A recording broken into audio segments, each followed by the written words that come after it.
Okay, so this video is meant to be as not necessarily a beginner's guide, but a guide for this current wipe. So much has changed, and all the things that I think that are different from the past that we should be focusing on as players in order to survive, make money, get better at PvP, just become better players all around. Now, the biggest changes of those would be inertia, VoIP, the flea changes, as in you can't sell certain ammos, armors, just guns, things like that, like Chad gear basically on the flea market, as well as labs cards, the labs entry cards. The airdrops edition, the new items that they added, the barter items, as well as the attachments and guns. Lighthouse, the whole new map and what it kind of means and everything. Recoil and ballistics changes, as well as malfunction keybinds.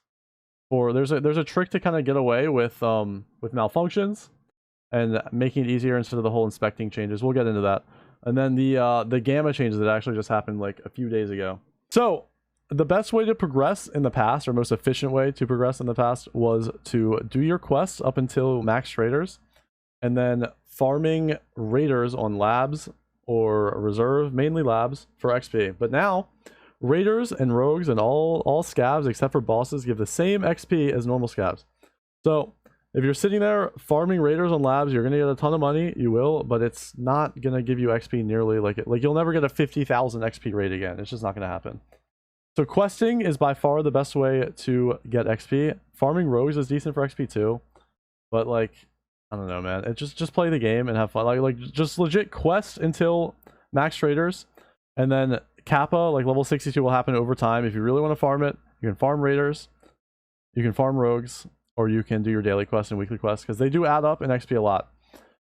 In questing, I think it's very important this wipe to just stack up quests. Like, say you have, I'm trying to think of two quests to line up. Say you have a quest that is to go to customs and grab a certain item and extract, and you also have to kill scavs. Definitely just be stacked. Like, you just got to use common sense when you're questing this wipe.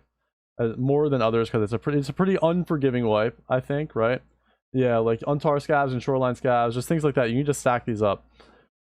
Daily quests are huge, like I said, for XP. My quest right now, currently at level 54, I'm getting, I don't know, 30 to 40,000 XP for every daily quest, which is pretty crazy.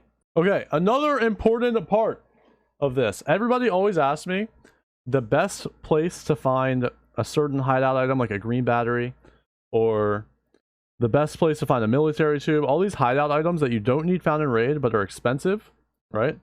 And a ton of people tell me that they're still very low level, still very low traders, but they have like 50 mil like loose because they've been farming money.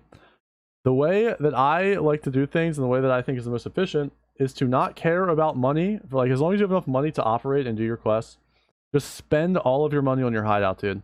Instead of looking for a green battery for dozens of hours or days or weeks, even trying to get your whatever air filtration unit or library up in your hideout, just buy it, dude. Just simply buy the item, craft it in your hideout, and progress yourself, because once you get all this progression, you're going to be able to level up and make money much easier. There's no point in having a ton of money and not having any progression. You want to value progression over money early wipe. Penguin can cut out all this. Penguin, if you don't edit this right, you're fired. So, in our Discord, we have a settings and guides channel. This is it links you to the Tarkov site, the wiki. The wiki has all sorts of great information. This is a really good map site. Ballistics chart, the Reddit page, maps and their keys. This like different bots that help with all that stuff. These are my settings currently, my graphic settings, my post effects, and my MVG post effects. And then this is the important thing I was talking to you guys about. This is a like lower res image, but basically the idea of this image, this is updated to this current wipe, right? It tells you all the items that you need for quests, right? This is not linked up to the hideout, but there's other ones for the hideout. I'll look into getting one added to the Discord. This is great for all the quest items. Green means found in raid. So basically, I think people screw themselves over by finding, say you find 8 CPU fans early wipe, right? Before you need them, and then you sell them, don't realize that you need them, and then you get back on this quest and you're stuck because you need 8 CPU fans. Or dog tags or whatever else. So this is a really good brush up way to remember all the items you need, because after a long wipe, I tend to forget as well. This thing helps keep me in check. It's very good. So we have that. We also have all of my gun builds. It's got a very nice table of contents that like bumps you up to all this stuff. All the maps and the keys. We're adding Lighthouse to this. It's not here yet, but it will be very soon. And then there's a price check bot and everything. But mainly this image, where is it? Right here, is very, very, very helpful early wipe for a lot of people. So definitely be on the lookout for that thing. So this brought up an interesting conversation with chat because a lot of people said it was cringe and like nerdy and too much. But if you're watching this video, it's probably it's probably worth it, because if you're spending the time to watch this video, it takes like 2 seconds every day. You might as well do it. If you work like an office job where you're not really doing anything, sometimes you have some downtime, you have a phone, use a remote desktop thing for your PC and do all your crafting and like just checking in your hideout. Buy the ammo and the armor from traders for reset, because it's just worth it, dude. The only way to get all these good ammos this way, because you can't buy it from the flea, is to craft it or to get it from trader on the reset. A lot of this stuff sells out. Just buy it from trader. You can use a remote desktop thing if you're not home. It's just like an easy way to stack up ammo. I think right now, obviously streaming Tarkov is like my job, right? So I'm available to buy all this stuff from reset often, but I think I have like 5,000 of most of the ammos in the game like stacked up just from buying it from traders. So it's definitely worth looking into. I don't know any remote desktop apps personally, but I know a lot of people use them. It's probably very simple to look into. Okay, so hideout progress is extremely important this wipe as opposed to other wipes, mainly because of the fact that you can't buy any of the stuff from the fleet like we talked about before. You need a way to craft all this ammo, to craft all these items that you found in raid. There is current good crafts for profit. Right now, my favorite things to craft are Ripstop, Cordura. I craft sugar with the Alyanka, but that's just because I like to stack up sugar. I eat all my sugar down to 1 left, and then I use it for crafting or barters. Make sure you get your filter absorber done, because leveling strength and endurance is very helpful. The Nixer lens is great for money. Propital is very good if you use a golden star or ibuprofen down to 1.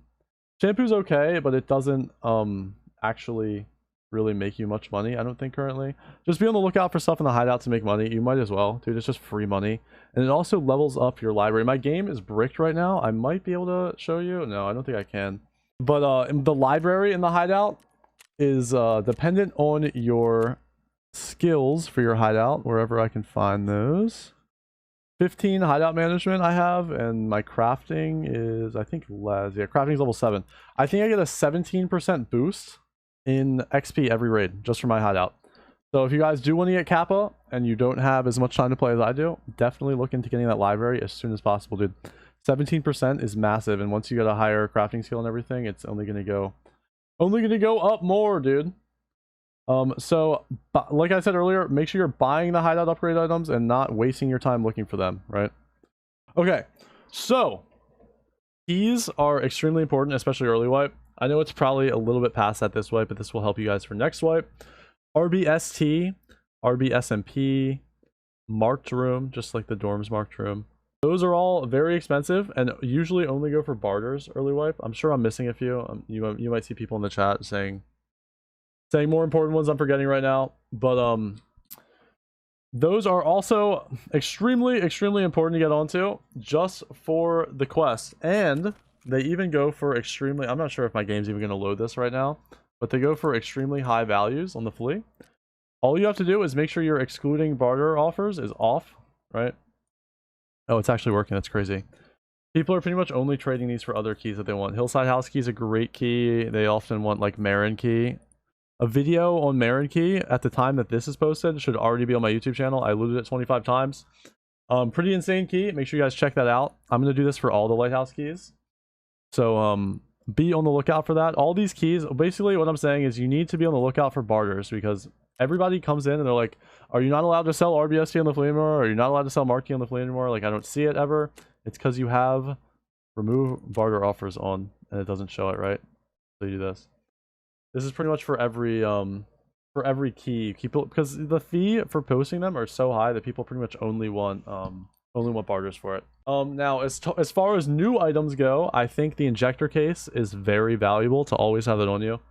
I currently keep 2 Propital, a couple SJ6, 2 ETG for the green sims, and a mule on me all the time. If I hear a, I'm gonna say I'm just in a pinch, I need to run away, I'll pop an SJ6, or if I hear an airdrop, I just start blasting into that thing with the SJ6, dude. If you are hunting Killa, right, for your quests, and you have an SJ6 in your container, and you hear him shooting, you can just pop that SJ6. It's very convenient, dude. You buy it once, you can do the barter trade with Therapist. Just go for it, man. It's pretty great. That thing is awesome. Now, my favorite gear this wipe would be DMRs in general. Now, the way I rank the DMRs in terms of stats and how good they are, M1A is the best. Then I like the RSAS, then the G28, then the SR25. They're all very good. I think the M1A is definitely a step ahead all the other ones, and then they all just kind of like are very similar. Mainly just because of the mag size and just the stats of the gun and recoil and all that. But DMRs are amazing. You don't really want a full auto an assault rifle at any reasonable distance. It's really just an SMG and DMR meta right now, mainly because of the damage drop-off that they adjusted this wipe. It's very unforgiving with M4s and AKs. Like, I sniped somebody with an AK earlier. We watched a clip. I will make a video on this whole damage drop-off thing. But to sum it up, I shot somebody with an AK about 70 meters away, and the damage dropped off with 545 BS in, which has 40 flesh, and a PMC head only has 35. Dropped off so much that the PMC survived a headshot. This happens with pretty much all the smaller calibers that aren't like 7.62 or bigger. So right now, at least, run 7.62 if you're sniping, man. Don't do shooter born in heaven with 995. The damage will drop off, and people will just legit survive headshots. It's just not worth it, man. It's just not worth it. So maybe this will be adjusted. I'm going to make a video going in depth on that. But just run 7.62 if you're sniping. It's just not worth it.